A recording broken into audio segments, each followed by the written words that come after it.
Hi friends, puff sleeves యొక్క cutting చూద్దాం. ఇక్కడ నేను నార్మల్ స్లీవ్ ప్యాటర్న్ ని తీసుకున్నాను అండ్ పఫ్ స్లీవ్స్ కోసం ఒక పీస్ ఆఫ్ ఫ్యాబ్రిక్ ని కూడా కట్ చేసుకుని తీసుకున్నాను. ఇది ఇప్పుడు మనం పఫ్ స్లీవ్స్ కోసం తీసుకున్న ఫ్యాబ్రిక్ అన్నమాట. ఇది ఫ్యాబ్రిక్ యొక్క లెంత్.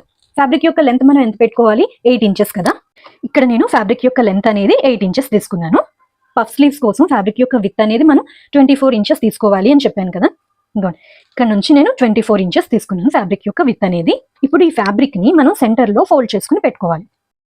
ఇది మనకి ఫోల్డెడ్ సైడ్, ఇది ఓపెన్ సైడ్. ఇప్పుడు మీకు ఇక్కడ డయాగ్రామ్ లో చూపించాను కదా, మనం పఫ్ కోసం ఎంత ఎక్స్ట్రా మార్క్ చేసుకున్నాం? 5 ఇంచెస్ కదా. సో మనం ఈ ఫోల్డెడ్ సైడ్ ఉంది కదా, ఈ ఫోల్డెడ్ సైడ్ నుంచి టేప్ ని ఈ విధంగా పెట్టుకొని మీకు 5 ఇంచెస్ ఎక్కడ వచ్చిందో చూసుకోండి. చూసుకుని అక్కడికి ఒక మార్కింగ్ అనేది చేసుకోవాలి. ఈ విధంగా 5 ఇంచెస్ దగ్గర మార్క్ చేసుకుని ఒక లైన్ ని డ్రా చేసుకోవాలి. ఇది మనం పఫ్ స్లీవ్స్ కోసం ఎక్స్ట్రా తీసుకున్న ఫ్యాబ్రిక్ అనమాట.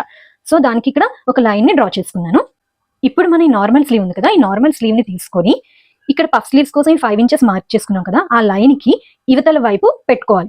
ఈ విధంగా మనం నార్మల్ స్లీవ్ ని దీని మీద పెట్టుకోవాలన్నమాట. మీకు ఇప్పుడు నార్మల్ స్లీవ్ ఎలా ఉందో ప్యాటర్న్ అదే విధంగా డ్రా చేసుకోవాలి.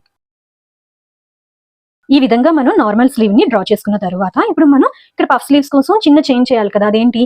ఇక్కడ ఈ పైన ఈ కార్నర్ నుంచి ఇక్కడికి 2 ఇంచెస్ దగ్గర మార్క్ చేసుకోవాలి కదా.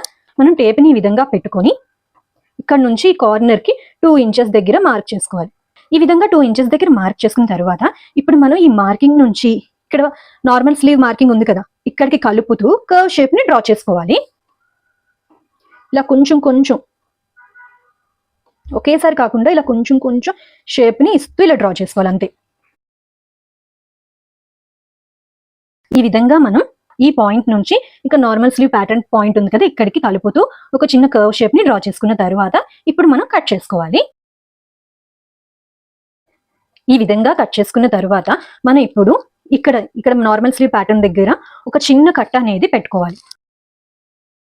ఇప్పుడు మనం స్లీవ్ ని ఓపెన్ చేసుకుందాం. చూసారా, మనకి ఈ విధంగా వస్తుంది. మనకి ఈ మధ్యలో ప్లీట్స్ అనేది వస్తాయన్నమాట. మనం ఈ పైన ప్లీట్స్ పెట్టుకుంటాం, ఈ కిందను కూడా ప్లీట్స్ ని పెట్టుకుని స్టిచ్ చేసుకుంటాం. ఈ విధంగా మనం నార్మల్ స్లీవ్ ని బేస్ చేసుకుని చాలా ఈజీగా పఫ్ స్లీవ్స్ అనేది కటింగ్ చేసుకోవచ్చు. Please watch full video in Ojaswi creations. Thank you.